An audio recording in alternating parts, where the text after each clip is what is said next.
There were supposed to be growing pains.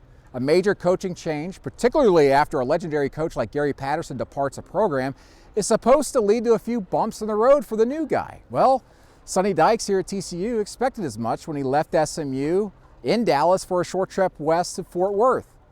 His expectations changed after preseason camp, and they might change again after just 6 weeks of the college football season. TCU knocked off the sport's undefeated darling, number 19 Kansas, 38-31 here in a dogfight at David Booth Kansas Memorial Stadium. Yet another explosive output by both the offense for TCU, but also that defense. Huge defensive stops in some key moments, both in the first half and the second half. The Horned Frogs enter the third week of October undefeated with its best start since 2017. That's something Sonny Dykes didn't necessarily expect, even when he admits in hindsight that he realized in August that he had a good team in preseason camp. He thought they could string wins together. He told me after the game, I didn't know if it was going to be early or late or whatever, but we felt like we had a good enough players where we could field a very competitive football team. Competitive? Sure. TCU cruised in its first 4 wins, including a pair on the road at Colorado and SMU. But Saturday required some big plays and some bigger and more crucial moments on the road in front of a raucous crowd here.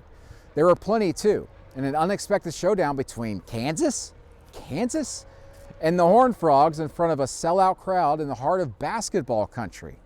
This was supposed to be Kansas's big moment. After more than a decade in the dumps, the school had announced a $350 million gateway project to upgrade football facilities, including the stadium here. ESPN's College Game Day this morning staged a weekly pregame show, and thousands swarmed the area to surround the set and cheer on the Jayhawks. It was an unreal scene here in Lawrence.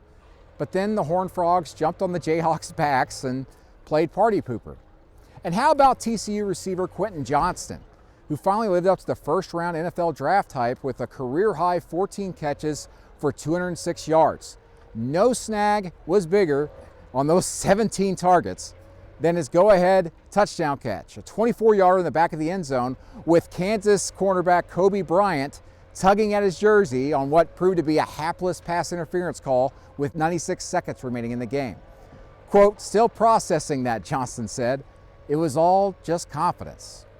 Well, TCU and Kansas may not have featured the 2 most talented teams in the country Saturday, but they were both undefeated. It was the only undefeated matchup of the entire weekend.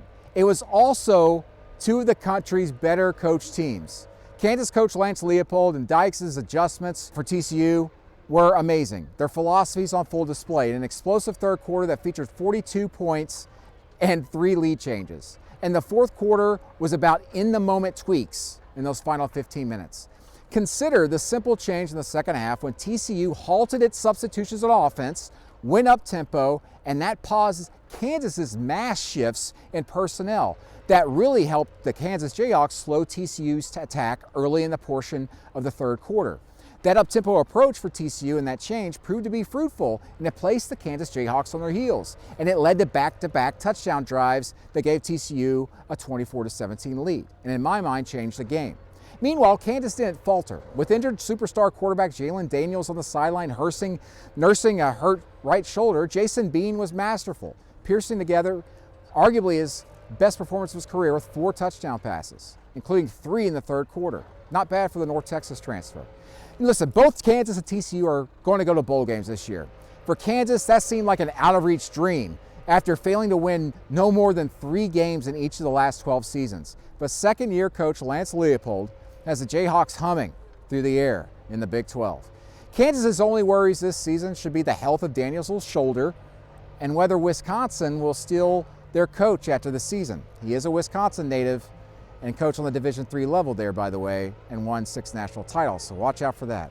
For TCU, a bowl game is, well, it's destined. It's incredible. They were 5-7 a year ago. Sonny Dykes takes over, and all of a sudden, not only are they undefeated, but much more is at stake now. Much more is possible. Is TCU a threat in the Big 12?